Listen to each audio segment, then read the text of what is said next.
So I've been shooting some photographs recently on the Zeiss Ikon, and they were just slightly out of focus. They wasn't as sharp as I wanted them to be, or as sharp as I know that this camera is on an infinite focus. So I decided to make a few little tests. Now, I've got a rangefinder on top of the Zeiss Ikon that was kindly sent to me, and I don't know whether the rangefinder's is working properly, or I don't know whether there's a misalignment on the focus ring on the camera itself. So I decided to do a few little tests, and I was racking my brains thinking, well, how can you can't see through the lens. There's no viewfinder on this camera, so I can't physically see or actually see my subject and try and get it in focus. So I was trying to rack my brains on how to do that. So I decided to make a small backing on the back of the camera using parchment paper, and kind of using that as a focus point, if you like.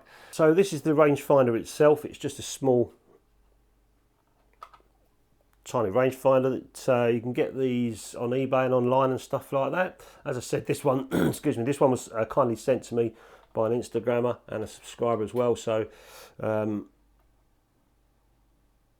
it just fits on top of the hot shoe. In fact, it's not a hot shoe; it's just an accessory shoe.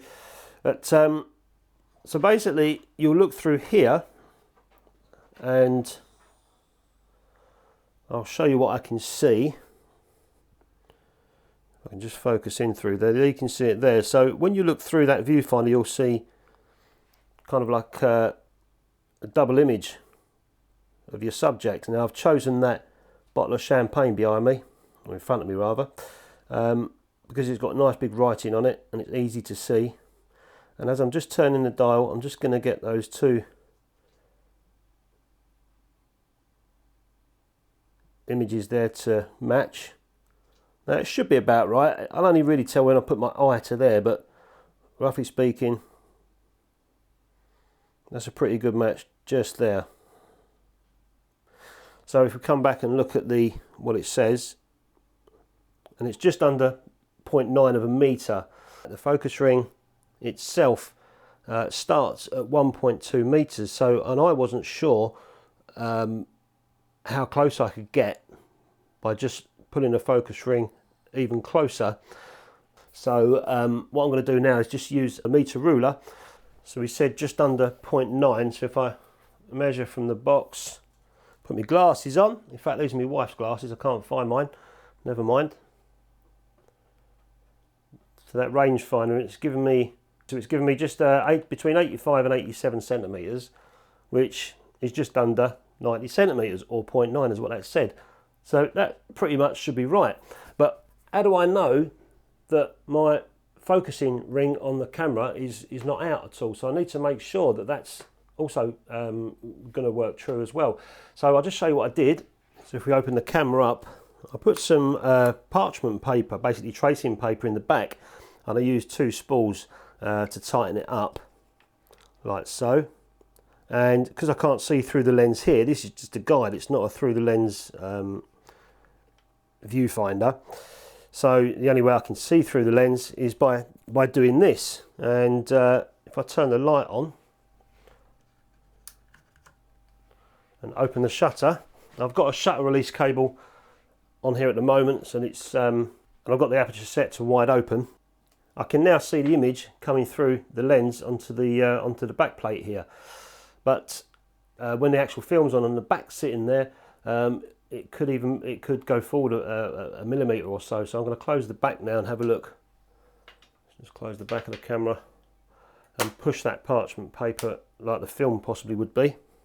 And I can see that the letters they're pretty much sharp. The only way I'll see is by taking a photograph and having a look that way. But if I turn the focus ring now if I turn it to infinite, you can see as I'm turning the ring, the letters obviously go blurry. That's at infinite at the moment, ideal for landscapes and stuff. So now I know that's the closest I can get to a subject, and hopefully get a decent focus on it, which we said was around about 88, 89 centimeters, and the rangefinder said just under 0.9, so that would kind of match about right. So let's have a look at 1.2 meters and set that on the rangefinder and see where we go.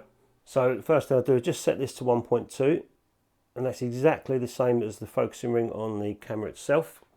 And now I've got to do is just move the camera, the camera and the tripod back and forward, and without touching any of the focusing dials, and until I can get a decent focus. So let's have a look at that. So I've now got the rangefinder set at 1.2 meters. I've got the focus ring on the camera set at 1.2 meters. Let's have a look through the parchment paper, get a focus, and there, that looks pretty sharp. So it looks sharp. I don't know what it will look like when I take a photograph, but let's close the hatch and have a look through the red window. So we're pushing that parchment paper now as if it was a piece of film in there, and there it is there. George, what are you doing on my chair? Can I sit down, mate? I know you're comfortable, but oh, come on.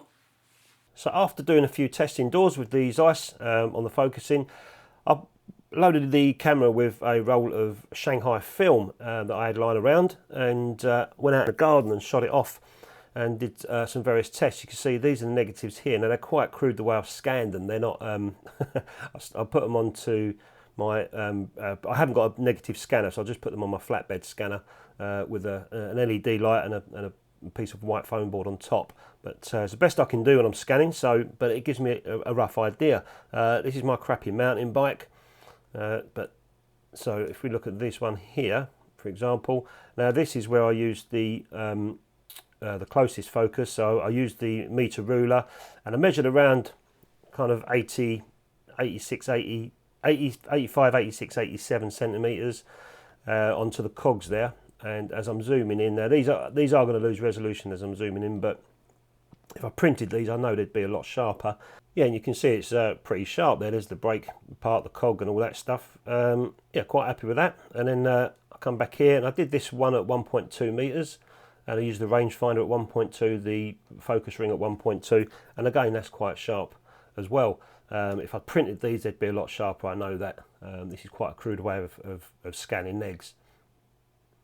And another one, that's on the Infinite in the garden there, some garden furniture, but that's always going to be sharp. And this one here on the front wheel, and again on the wheel release there, on the brake caliper and stuff, pretty sharp. And that again was between 85, 86, 87 centimeters away. So I did one there on the chair, that was 1.2 meters away, I think. I put the meter ruler down this time, and again at the closest I could get, which again was 85, 86, 87 centimeters around there. And you can see nice and sharp. Again, if I printed these, they'd be a lot sharper. This is just a crude way of scanning my negs, but I'm quite happy with the way they've come out. And also quite happy with that film as well, the Shanghai. This is Shanghai 100/120 film, and I developed this for 10 minutes in X-Tol, and they come out all right. I've got some nice tones in these. So now I know that the rangefinder and the focus ring are calibrated. That's going to make me feel a lot more happier when I'm going out and using the Zeiss Ikon for photographs. And not only that, I've also found out that I can get close to a subject around about just under 0.9 of a meter with the focus ring turned right to the little notch there. Like I said, it only shows you it starts at 1.2, but there is more room for getting closer. For that, I'll always have to have my tape measure with me. But that's no big deal. You know, I'm not going to take the meter ruler out on shoots. I'll just take the little tiny tape measure, and if I do want to get that close, at least I know that I'm going to get a reasonably sharp photograph. But I don't think I'd be going down to f4 on any of that. I'd probably keep it a closed aperture of around about f11 or f16, just so that it gives me that little few inches, few millimeters here and there, as to not to miss my focus.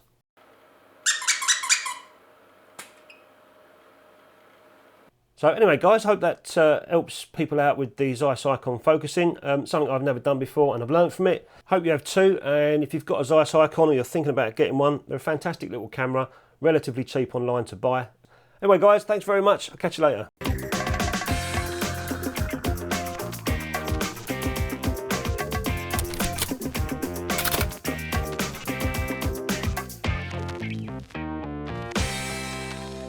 If you like this video, please hit the subscribe button and the bell so you don't miss the next one.